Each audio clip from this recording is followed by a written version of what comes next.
Mi pregunta, ¿cómo imagina usted a Dios? Yo he comenzado a meditar cómo es Dios. Desde que el día acepté el Evangelio, nunca entendía que nosotros tenemos que conocer a Dios.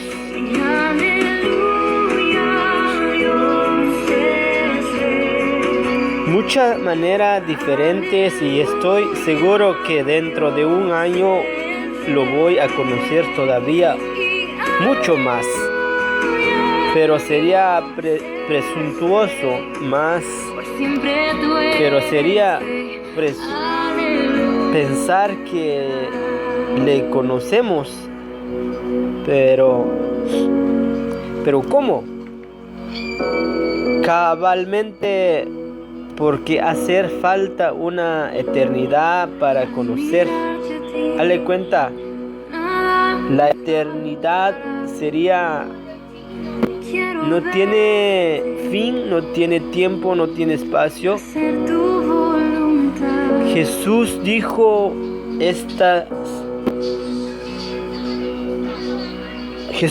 esta es la vida eterna, que te conozcan el solo Dios verdadero, santo, y a Jesucristo al cual tú has enviado. Es decir, que la vida eterna, el propósito de la vida eterna es para que conozcamos a Dios.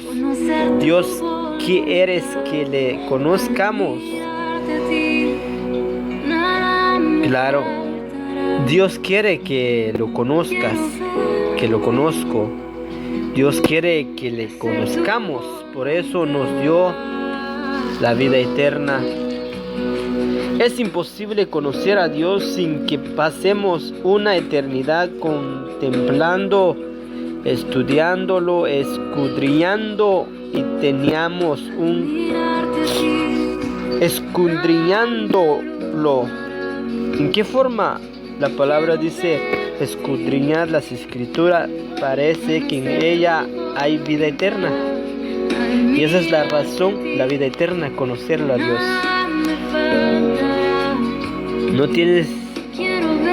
No tenemos que decir que conozco yo a Dios.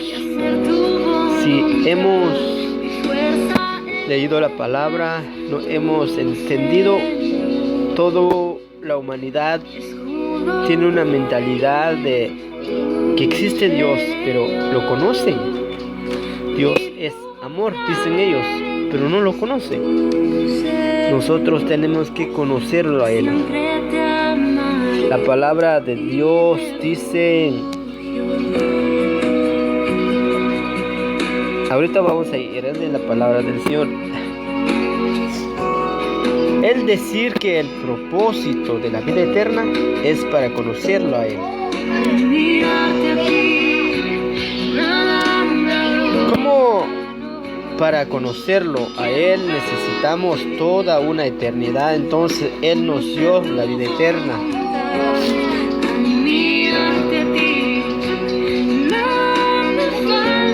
Un cuadro, una historia, o sea, cuando se reveló a Isaías, encontramos en el capítulo 6, grande que llena toda, dice la palabra, grande que llenó toda el templo de su vestido, con la cabeza en el techo. No, dice, vi el Señor que está sentado en su trono y que toda su falda cubría el templo.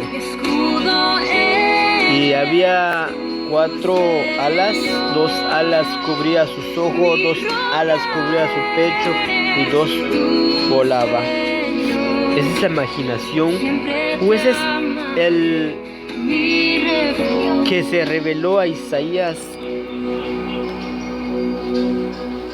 Pero no quedamos con eso. Dios se manifiesta en muchas formas, como Jesús. Jesús es como cordero, fue llevado, y también es el león de Judá y es el rey de reyes. El que me era difícil entender, el Espíritu Santo. A veces me lo quería imaginar como paloma, pero me parece que un poquito grosero. Una paloma, una animal como Jesús decía, el cordero, imaginarlo como un cordero con cuernos, 4 patas, son símbolos.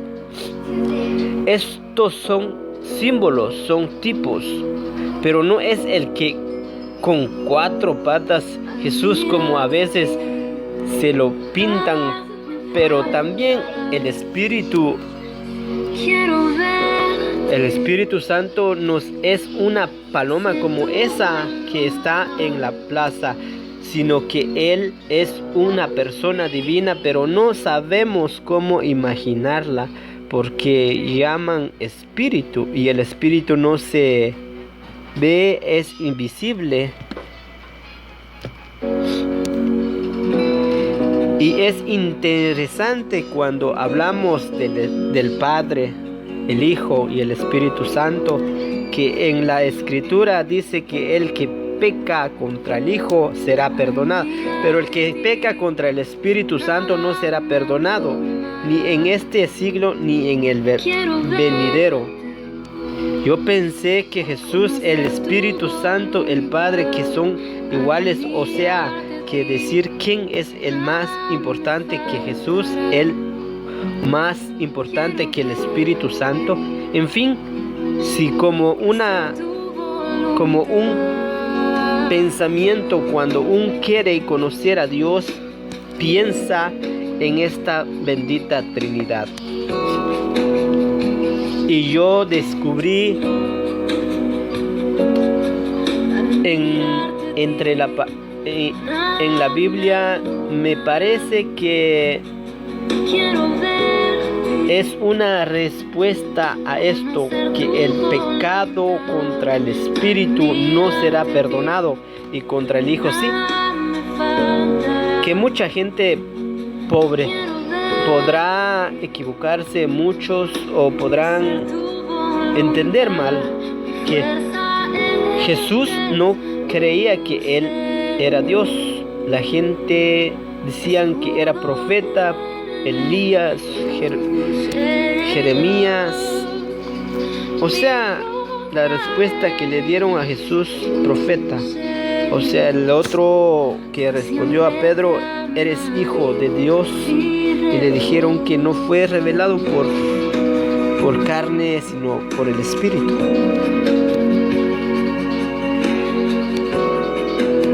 El cambio, el Espíritu Santo es el que mejor identifica a Dios.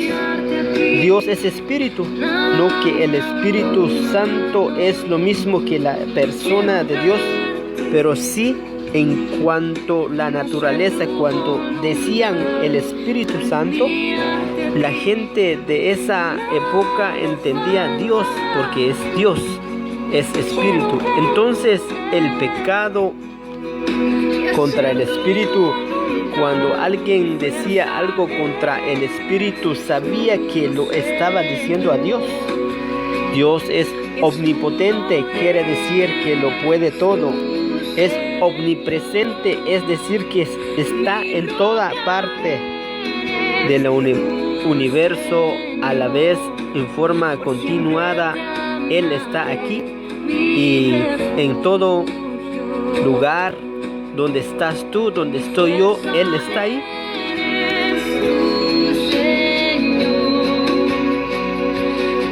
Está presente porque Él es omnipresente.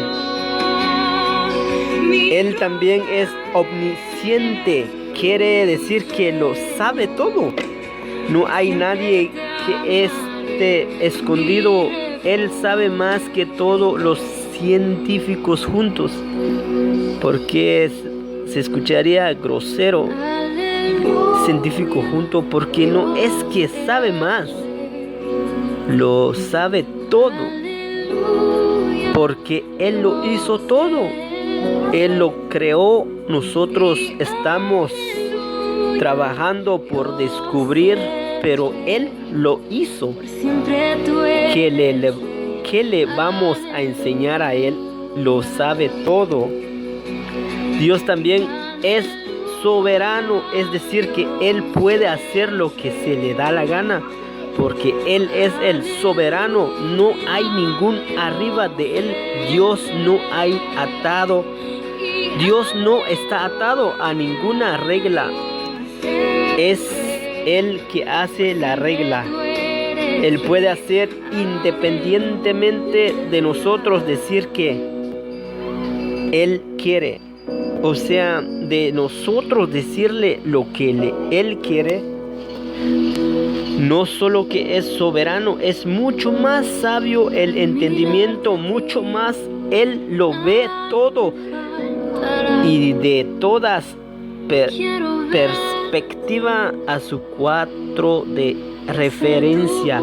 Es mucho más amplio. Yo veo las cosas desde mi punto de vista. Ser espiritual es sentarse al lado de Dios y tratar de ver las cosas como Él las vea. Es muy interesante. Y ahora, ¿cómo lo imaginamos? Él es todo lo que ya dije. Omnipotente, omnipresente, soberano. Es el único, sabe todo, porque Él lo hizo.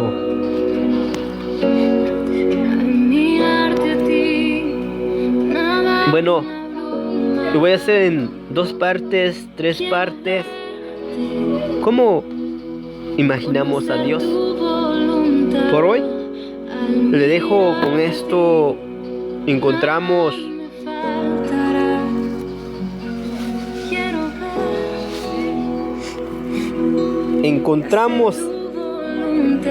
en Primero de Reyes 8:27. Hacemos esto como una tarea. Le dejo por tarea, lean Primero de Reyes 8:27. ¿Qué podemos descubrir ahí?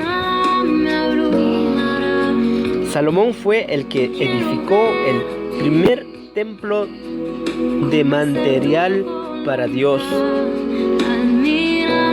En el Antiguo Testamento el templo no era para la gente. Ahí no había silla, no había púlpitos, había solamente altares, porque era para Dios. Entraban los sacerdotes, solamente era para Dios, no para la gente como hoy en día. Esto es para nosotros. Entonces, cuando Salomón, inauguraba el templo para Dios, se da cuenta de algo que no se había dado cuenta antes. O sea, que él no pensaba antes. Y ahorita se aprendió el foco, le decíamos, que se ve que Dios se lo reveló. En el mismo acto de la ceremonia de la inauguración, Salomón dice: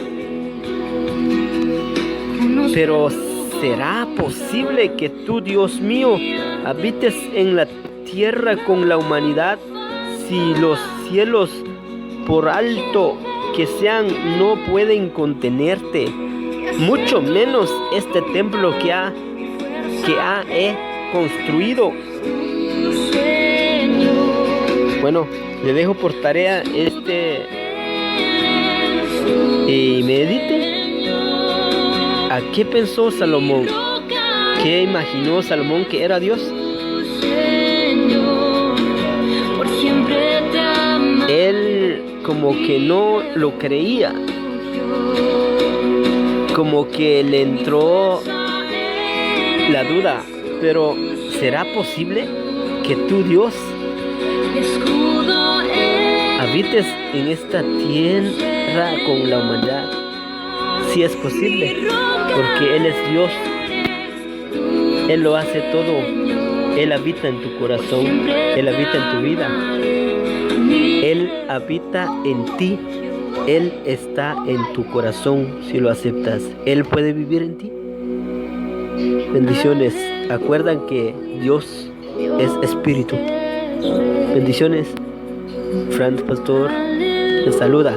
A la próxima, la segunda parte. Bendiciones.